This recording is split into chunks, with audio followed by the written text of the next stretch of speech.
अस्सलामुअलैकुम। मैं हूं डॉक्टर अहमद नदीम हई और ये हमारा जो नेक्स्ट है MSDS जो है सिंपल बनाने के लिए, क्लिनिक्स के लिए, हेल्थ केयर कमीशन के लिए, ये उसकी नेक्स्ट जो है वीडियो है और इसमें हम डिस्कस करेंगे स्टैंडर्ड 4 जो है फैसिलिटी मैनेजमेंट और एंड सेफ्टी FMS।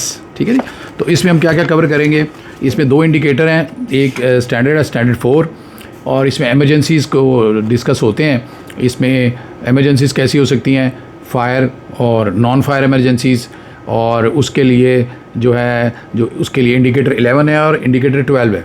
इंडिकेटर 11 जो है वो है ये है कि आपके स्टाफ की जो अवेयरनेस है, स्टाफ की, डॉक्टर साहब उसकी, मालिक की, उसकी अपनी अवेयरनेस कैसी है, उसकी तैयारी कैसी है और उसके लिए उसने कोई प्लान बनाया हुआ है, कोई इमरजेंसी प्लान, कोई इवैक्यूएशन प्लान, और उसके बाद कभी पिछले 1 साल के दौरान कोई ड्रिल हुई है, जैसे मॉक एक्सरसाइज जिसे कहते हैं, वो हुई है, उसका कोई रिकॉर्ड है, उसकी कोई हाजिरी लगी हुई, उसकी तस्वीरें, और उसके बाद जो फायर इक्विपमेंट है उनके पास वो सब अवेलेबल है कि नहीं है, इमरजेंसी इक्विपमेंट या फायर इक्विपमेंट जो यूजली फायर, ये मैंने इर्द गिर्द कुछ रखे हुए हैं, फायर एक्सटिंग्विशर्स हैं, और उसमें बहुत पेचीदगी है। अब हम बात कर रहे हैं एक सिंपल जो एक क्लिनिक होता है जो एक कमरे का भी हो सकता है, और स्पेशलिस्ट क्लिनिक और या कि फैमिली फिजिशियन का क्लिनिक, तो उसमें बहुत ज़्यादा अब तो इस तरह की आसानी आ गई है कि फ़ायर एक्सटिंग्विशर ऐसे हैं जो ज़्यादातर एक ही फायर एक्सटिंग्विशर बहुत सारी तरह की आगों को कवर कर लेता है। तो लेकिन आप जब प्लान करेंगे और उसकी तैयारी करेंगे, उसकी ट्रेनिंग करेंगे, तो उसमें आप इस तरह का कर लेंगे कि भाई जिस जगह पे जैसे इलेक्ट्रिसिटी जहाँ पर है, कोई इन्वर्टर लगा हुआ है, कोई सोलर का है, कोई जनरेटर है जो है, तो वहाँ पर आप ऐसा फायर एक्सटिंग्विशर लगाएंगे जो बिजली की आग लगे तो उससे है, और जहाँ पर बाकी बिल्डिंग है उसमें आप दूसरा फायर एक्सटिंग्विशर लगा सकते हैं। तो ये हम सारी आप बात करते हैं। और उसके बाद जो इंडिकेटर मैंने बताया, जो ये एक तो तैयारी है और एक फिर सारा सामान आपने रखा हुआ है कि नहीं हुआ। अब आपने सारा सामान रखा हुआ है लेकिन तैयारी नहीं है तभी गए, और अगर तैयारी की हुई है, सामान नहीं है, अब सामान रखा हुआ है लेकिन उसको आपने पूरा तैयार नहीं किया हुआ, एक्सपायर हो गया हुआ है, उसकी सर्विस नहीं हुई, ठीक है, उसको सही जगह लगाया नहीं हुआ, दरमियान में फर्नीचर पड़ा हुआ है, तो तभी नंबर कट जाएंगे। ठीक है जी। तो अब जनाब इसमें बड़ी ज़बरदस्त टेक्निक है, एक फार्मूला मैंने बनाया है, उसको कहते हैं PCS मैंने बनाया है कि उसकी जो है, और उसके बाद एक जो फायर एक्सटिंग्विशर यूज़ करने का एक फार्मूला है, उसको वो कहते हैं पास टेक्निक, PASS, वो भी आपको तफसील से बताते हैं कि वो क्या टेक्निक है। तो चलें अब आपको अगला बताते हैं जी। जब स्टार्ट इसका लेते हैं तो एमरजेंसी जो है ना वो एकदम आती है, और जब तक आपने बहुत अच्छी प्लान ना किया हो तो वो उसको बड़ा मुश्किल होता है डील करना। ठीक है जी। तो उसमें फिर वही है, इंडिकेटर 11 है कि स्टाफ की बेसिकली ट्रेनिंग है कि उनको फायर और नॉन फायर इमरजेंसीज़ का पता तो हो कि अचानक किसी तो फायर पता लग गया ना, और उसके बाद आ गई जी किस तरह हमने वहाँ से लोगों को निकालना है। अब क्लिनिक में या हॉस्पिटल की बात अगर कर लें, ऐसे लोग होते हैं जो कि इंडिपेंडेंट कई दफ़ा नहीं होते। कई बार बीमार बंदा है, एक बंदे को ड्रिप लगी हुई है, किसी का ऑपरेशन हुआ है, तो उसको एकदम एवैक्यूएट करना बड़ा मुश्किल है। उसके बाद बूढ़े लोग हैं, बच्चे हैं, बीमार हैं, तो ये और तरह के ज़रा लोग होते हैं, इनको एवैक्यूएट करना जो है आसान नहीं है। और उसके बाद हमें पता होना चाहिए उन सबको पता होना चाहिए कि किसने क्या करना है और कौन सी एग्ज़िट है, कौन सी क्या है। तो जब हम तफसील से बताएंगे तो वो इंटरव्यू जब लेंगे तो वो आपके स्टाफ को पता होना चाहिए। और जो फायर फाइटिंग इक्विपमेंट है कि वही जो है कि कौन सही वाले जो फायर एक्सटिंग्विशर इक्विपमेंट आपके मौजूद हैं। फिर यही बात है, हेल्थ केयर कमीशन को बहुत ज़्यादा सोफिस्टिकेटेड चीज़ों की नहीं डिमांड करता। अगर आपके पास जैसे रेत की बाल्टी भरी पड़ी है, एक पानी की बाल्टी भरी पड़ी है, पानी का पूरा इंतज़ाम है, रेत का इंतज़ाम है, एक आपके पास बेलचा है, तो और लोगों की ट्रेनिंग अच्छी हुई है आपके स्टाफ की, तो ये भी शायद इनफ होगा। ठीक है ना जी। तो एक आपके पास रिटर्न एमरजेंसी प्लान होना चाहिए, और उसके बाद स्टाफ ट्रेंड होना चाहिए, और जो आपका ये जैसे ये जो इक्विपमेंट है ये चालू होना चाहिए, काम करता होना चाहिए, एक्सपायर नहीं होना चाहिए, इसकी चीज़ बनी हुई होनी चाहिए, इसका गेज ठीक होना चाहिए। ठीक है जी।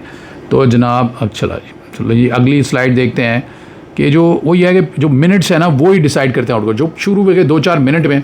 और मैं आपको बताऊं कि मैंने बहुत सारे अस्पतालों में काम किया हुआ है, और अभी 2-3 साल पहले रिटायर हुआ हूँ, और बहुत सारे लोगों जगहों पे मेरे ज़माने में भी आग लगी है या मेरे से पहले आग लगी है, सारे अस्पतालों में आग लग जाती है। और जहाँ पर इतना ज़्यादा काम हो रहा होता है, इतना ज़्यादा बिजली के चीज़ें होती हैं, इतनी इतनी हैवी इक्विपमेंट चल रहा होता है और हमारी बिजली भी फ्लक्चुएशंस होती हैं, आग लग जाती है बड़ी आईसीयूज़ में, सीसीयूज़ में, पीडियाट्रिक वार्ड्स में। और अगर आपके पास आपके पेपर्स पूरे होने चाहिए, जब आप खुदा ना खासा कोई प्रॉब्लम हो जाती है और अल्लाह ना करे कि कोई जानी नुकसान हो, लेकिन अगर जानी नुकसान होता है या कोई माली नुकसान भी होता है तो उसके बाद उसकी इंक्वायरीज़ होती हैं। जो इंक्वायरीज़ होती हैं तो उसमें देखा जाता है कि जो ज़िम्मेदार था उसने आया, सारी चीज़ें उसके पास थी, रिटन प्लान था, लोग ट्रेंड थे। और फ़र्ज़ करें एक AMS साहब हैं या एक एमरजेंसी के इंचार्ज हैं और वो MS साहब को लिखते हैं या प्रिंसिपल साहब को लिखते हैं बार बार कि सर ये चीज़ें हमारे पास नहीं हैं, तो कल को अगर कोई नुकसान हो जाता है और जब इंक्वायरी होगी और उनके ने 2-4 ख़त लिखे होंगे कि जी मैंने लिखा, तो वो उनकी बचने का चांस बहुत बढ़ जाएगा। और अगर वो वक्ती तौर पे शायद प्रॉब्लम हो, लेकिन इसीलिए लिखना पढ़ना बहुत ज़रूरी है कि आपके पास सारे प्लान्स होने चाहिए। अच्छा जी, तो जब इमरजेंसी होगी तो बिल्कुल टाइम नहीं मिलता, ठीक है, तो उसके लिए एक मॉक ड्रिल्स होनी चाहिए कि आप पहले से एक दफ़ा अचानक एक आग वहाँ पे वक्ती तौर पे एक आग अखबार का कागज़ों की आग लगाएं और उसके बाद देखें भी किसने क्या करना है, कैसे ये कैसे इस्तेमाल करना है। फायर हर बंदे को पता होता है, तो ये पता होना चाहिए। तो उसकी तस्वीरें हों, उसका जब आपको असेसर चेक करने आए तो उसको मॉक ड्रिल 1 साल में एक दफ़ा ज़रूर हुई होनी चाहिए।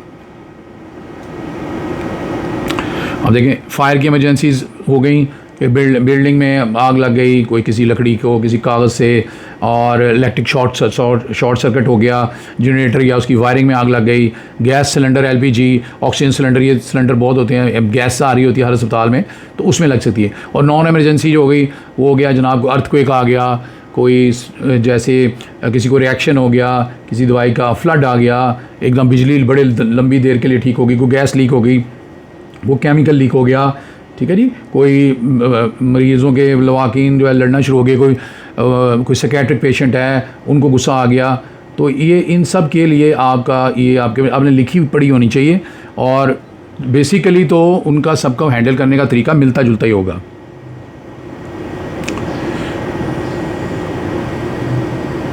अच्छा जी, अब आपका जो असेसर होगा, जो भी हेल्थ कमीशन से आएंगे, वो सबसे पहले आपके स्टाफ का इंटरव्यू लेंगे। और इंटरव्यू में आपको पता है पेपर पहले से आउट है, उन्होंने आपसे यही 5-6 सवाल करने हैं कि जनाब तुम क्या करोगे अगर कोई इमरजेंसी हो या फायर हो जाएगा। आपको पता है आपका एग्ज़िट की कौन सी जगह है और कहाँ पे सारे लोगों ने इकट्ठे होना है, प्लान क्या है, कौन से लोगों को आपने पहले निकालना है, कौन से लोग बाद में निकलेंगे, यही जैसे बूढ़े, बच्चे, औरतें, मरीज़, उनको आप पहले निकालेंगे ना।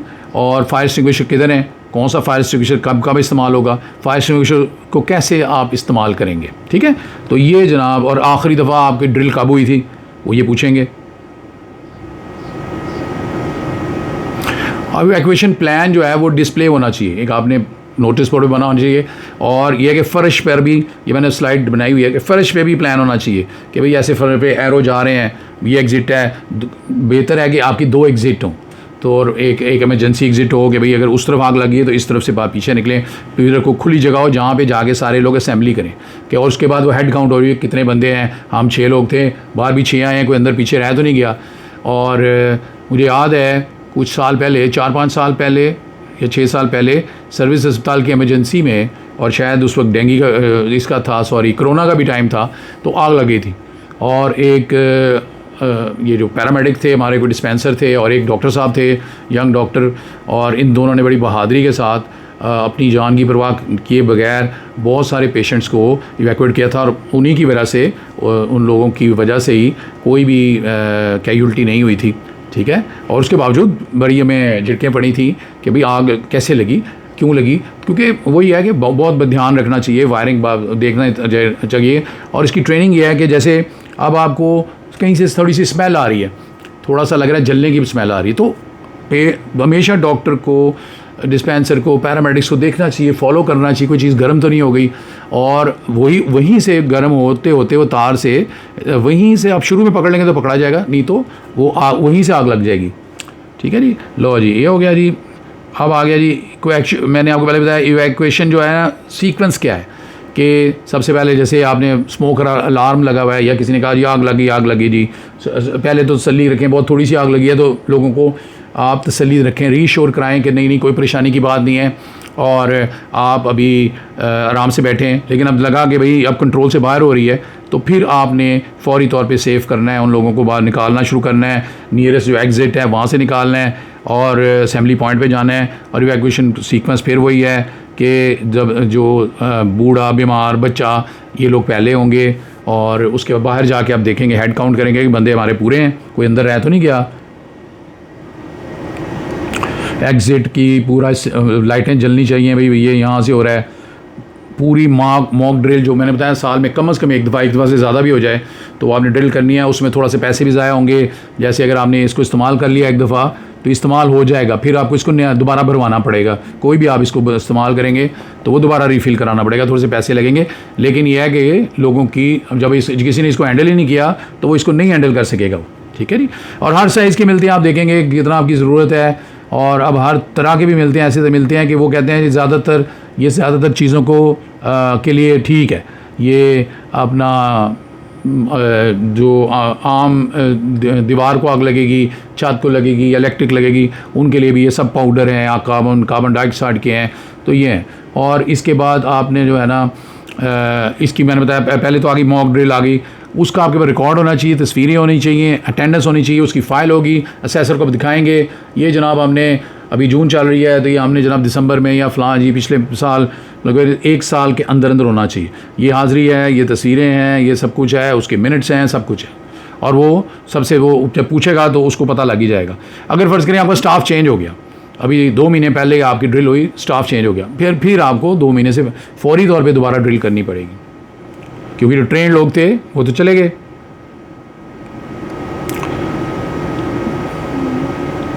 अच्छा जी, अब फायर एक्सटिंग्विशर जो है वो सही होना चाहिए, अवेलेबल होना चाहिए, चार्ज होना चाहिए, प्लेस्ड होना चाहिए, सर्विस्ड होना चाहिए और स्टाफ ट्रेंड होना चाहिए। हैं 5 चीज़ें आ गई इसकी। ये देखें, अब ये तस्वीर है, इसमें ये 6 किस्म के उसने दिखाए हुए हैं फायर और क्लासेस भी फायर की बताई हैं। और जब क्लिनिक वगैरह में ज़्यादा चीज़ें नहीं होंगी, ज़्यादा कोई बिजली की तार की वजह से लग गई, किसी ने कोई सिगरेट फेंका उसकी कोई लग गई तो बहुत ज़्यादा लेकिन ऑक्सीजन सिलेंडर हो तभी ख़तरा ज़्यादा, स्पिरिट होती है उसको भी आग ज़्यादा लग जाती है। तो ये आप देख लें ये कितने टाइप्स हैं। ये देखें, ये पाउडर वाला है, ये भी पाउडर वाला है, ये पाउडर वाला है, ये कार्बन डाइऑक्साइड वाला है, ठीक है। ये बड़े हैं, ये छोटे हैं। अभी मैंने सुना था गाड़ियों में भी पाबंदी लग रही कि गाड़ी में भी होना चाहिए। अब हो सकता है कमर्शियल गाड़ियों के लिए वो, लेकिन ये फिर छोटे मैंने कहा गाड़ियों में रख लेते हैं, स्पेशली मोटरवेज़ वगैरह पे जो होना चाहिए। छोटा क्लिनिक है तो छोटों से काम चल जाएगा, बड़ा है तो बड़े से चलेगा, ठीक है जी। तो ये फायर एक्सटिंग्विशर देख लें, इसकी ये गेज है, गेज ग्रीन में इसकी होनी चाहिए सुई, ठीक है ना जी। ये इसकी सुई जो है ना वो ग्रीन में होनी चाहिए, रेड में होगी तो इसका मतलब है इसकी खत निकल गई हुई है, जो भी इसमें लिक्विड था या गैस थी। और ये स्लाइड में दिखे जैसे आपने पुराने ज़माने की जो थी, मुझे याद है कि वो था, एक बाल्टी में रेत होती थी, एक बाल्टी में पानी होता था, साथ एक वो स्पेड होता था, ठीक है जी। और उसके लिए वो भी बड़ा हैंडी होता था, फिर भी ट्रेंड बंदा होना चाहिए। अच्छा जी, अब ये है कि एक्सटिंग्विशर प्लेसमेंट और उसकी कीपिंग, इसके लिए मैंने एक वर्ड बनाया है जो है ना PCS। ये जो मुकाबले के इम्तिहान होते हैं, एक CSS होता है, एक PCS होता है, ठीक है। तो ये प्रोविंशियल एक एग्ज़ाम जो होता है ना उसको PCS कहते हैं। तो उसमें P से बना है प्लेसमेंट, कि आपकी प्लेसमेंट सही होनी चाहिए, कम से कम कोई 1.5 मीटर ऊंचा ये लगा होना चाहिए। और उसके बाद है कि रास्ते में कोई फर्नीचर नहीं होना चाहिए, बिल्कुल रास्ता खुला होना चाहिए, इसको कोई लॉक ना हो गया, ये उतार ना कोई सके, ठीक है। और उसके बाद यह है कि इसकी चार्जिंग होनी चाहिए, इसकी पूरी जो भी इसमें भरते हैं आपका कार्बन डाइऑक्साइड भरी होनी चाहिए, पाउडर है तो पाउडर भरा होना चाहिए।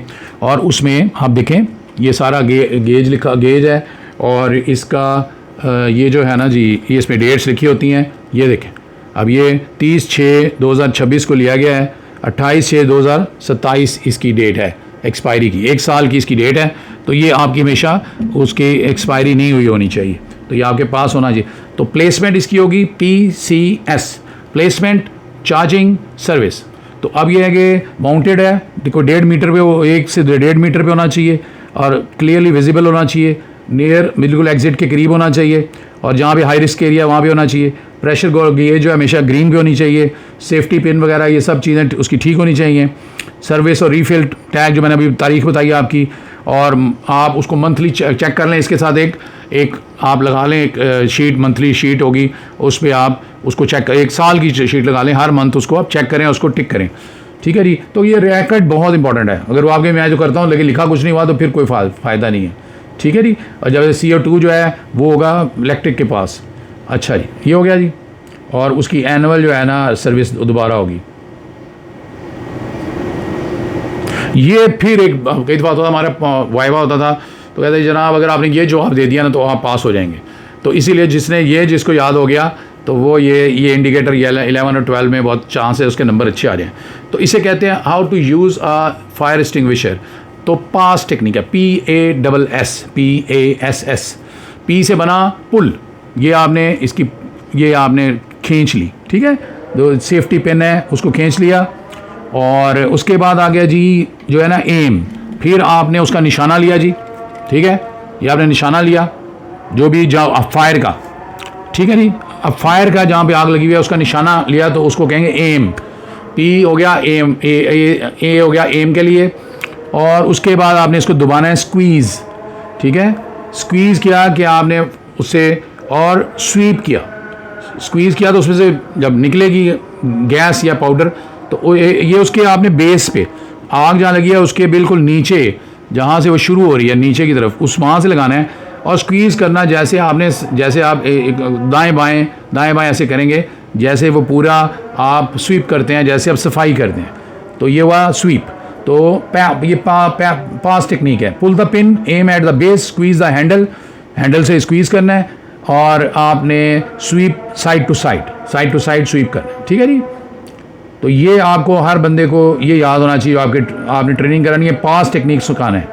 ठीक है, तो ये आ गया जनाब। इसी तरह के प्लान जो है वो डिस्प्लेड होना चाहिए, और स्टाफ को इंटरव्यू देना में असेसर जब पूछेगा सब चीज़ें आनी चाहिए।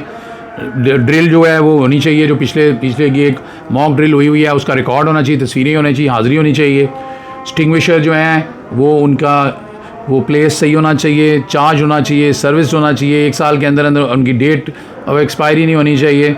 ठीक है ना, और सबको पास का पता होना चाहिए। ठीक है, लो जी। अब आ गया जी प्लान जो आपके पास होना चाहिए, स्टाफ ट्रेंड होना चाहिए, जो एग्जिट्स की मार्किंग होनी चाहिए। मैंने बताया फर्श के ऊपर पूरा नक्शा होना चाहिए। उसकी असेंबली पॉइंट हमें पता है जी, ये खुली जगह पे आपने इकट्ठे होना है, और ड्रिल्स और एक्सटिंग्विशर आपके पास होने चाहिए सारे, जो ज़रूरी एक्सटिंग्विशर हैं 2 किस्म के ज़रूर होने चाहिए। ठीक है, एक बिजली वाले और बिजली के बगैर, और आपके रिकॉर्ड बिल्कुल हर चीज़ का रिकॉर्ड होना चाहिए। तो यही था। ये बहुत इंपॉर्टेंट है और बहुत छोटा सा है, सिर्फ 2 इंडिकेटर हैं। उम्मीद है आपको समझ आ गई होगी। और ये सब अब बहुत कोई ज़्यादा महंगे नहीं है, बहुत सस्ते मिल जाते हैं। 1000-1500 से शुरू होता है। ये जो मैंने गाड़ी के लिए लिया था, मेरा ख्याल है कोई 1500 का था। तो हर साइज़ के मिल जाते हैं। तो आपने और लेकिन इम्पॉर्टेंट बात यह है कि आपका स्टाफ की जो ट्रेनिंग है और जो रिकॉर्ड है और ये चीज़ें ज़्यादा इम्पॉर्टेंट है, जो कि मुश्किल है कि आपने सारी चीज़ें, इतने पैसे भी खर्चे, सारी चीज़ें लगाई हो, स्टाफ को पता ना हो। तो स्टाफ की ट्रेनिंग पे ज़्यादा जोर दें और रिकॉर्ड कीपिंग पे ज़्यादा जोर दें। बहुत शुक्रिया जी।